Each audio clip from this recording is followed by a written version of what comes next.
Hi everyone, welcome to Mommy's Hut. இன்னைக்கு நான் ரொம்பவும் ஈஸியான அதே சமயத்துல ரொம்பவும் டேஸ்டியான பனீர் ஃப்ரை எப்படி பண்ணலாம்ங்கறத காமிச்சிருக்கேன். வாங்க வீடியோக்குள்ள போலாம். ஒரு மிக்சிங் பவுல்ல 1/4 கப் மைதா, 1/4 கப் மைதால பாதி அளவுக்கு கார்ன்ஃப்ளவர் எடுத்துக்கலாம். ஒன்று அப்படி இல்லைன்னா 2 பச்சை மிளகாயை இந்த மாதிரி சின்ன சின்னதாக கட் பண்ணி சேர்த்துக்கோங்க. ஒரு கொத்து கருவேப்பிலை இலையை இந்த மாதிரி கட் பண்ணி சேர்த்துக்கலாம். 1 table spoon ginger garlic paste, அப்புறமா 1 அப்படி இல்லைன்னா 1.5 டேபிள் ஸ்பூன் மிளகாய் பொடி, தேவையான அளவு உப்பு சேர்த்துக்கலாம். 1/2 கப்பு தண்ணி அப்படி இல்லைன்னா அதை விட கொஞ்சம் கம்மியாக எடுத்துக்கலாம். எல்லாத்தையும் இப்போது நம்ம நல்லா மிக்ஸ் பண்ணி எடுத்துக்கலாம்.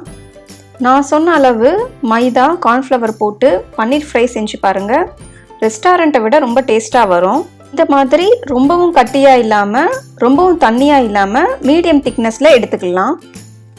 200 கிராம் பன்னீரை இந்த மாதிரி ஷேப்க்கு கட் பண்ணி எடுத்துக்கலாம். ஒரு சின்ன குறிப்பு, பன்னீரை ரொம்ப நேரமாக இதில் மேரினேட் பண்ணி வைக்காதீங்க.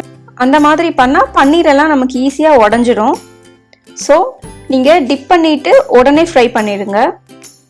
இந்த மாதிரி கொஞ்சம் கொஞ்சம் பேட்சாக நம்ம ஃப்ரை பண்ணி எடுத்துக்கலாம். எண்ணெய் நமக்கு நல்லா சூடாயிருச்சு. இப்போது ஒன்று ஒன்றா போட்டு எடுத்துக்கலாம். நீங்கள் மொத்தமாக போட்டிங்கன்னா எல்லாம் ஒன்றோட ஒன்று ஒட்டிக்கும். ஸோ ஒன்று ஒன்றா பொறுமையாக போடுங்க. 2 சைடும் இப்போ நமக்கு நல்லா குக் ஆகிடுச்சு. பார்க்கவே ரொம்ப செமையாக இருக்குது. இப்போது மிச்சம் இருக்கிற பன்னீரையும் நம்ம ஃப்ரை பண்ணி எடுத்துக்கலாம். இன்கேஸ் உங்களுக்கு டைம் இல்லாமல் நீங்கள் தனித்தனியாக போடாமல் இந்த மாதிரி மொத்தமாக போட்டுட்டீங்க அப்படின்னா பன்னீரெல்லாம் நமக்கு இந்த மாதிரி ஒட்டி வரும். ஃப்ரை பண்ணி எடுத்த அப்புறமா இந்த மாதிரி ஒன்று ஒன்றா நம்ம உடச்சி போட்டுக்கலாம். டேஸ்ட் எதுவும் சேஞ்ச் ஆகாது, சூப்பராக இருக்கும். பெரியவங்களுக்கு மட்டும் இல்லை, குழந்தைங்களுக்கும் ரொம்ப பிடிச்சமான பன்னீர் ஃப்ரை டேஸ்டியாக நமக்கு இப்போ ரெடி ஆயிடுச்சு. உங்களுக்கு இந்த ரெசிபி ரொம்ப பிடிச்சிருந்ததுன்னா மறக்காம மாமிஸ் ஹட்க்கு லைக் பண்ணுங்க, ஷேர் பண்ணுங்க, சப்ஸ்கிரைப் பண்ணுங்க.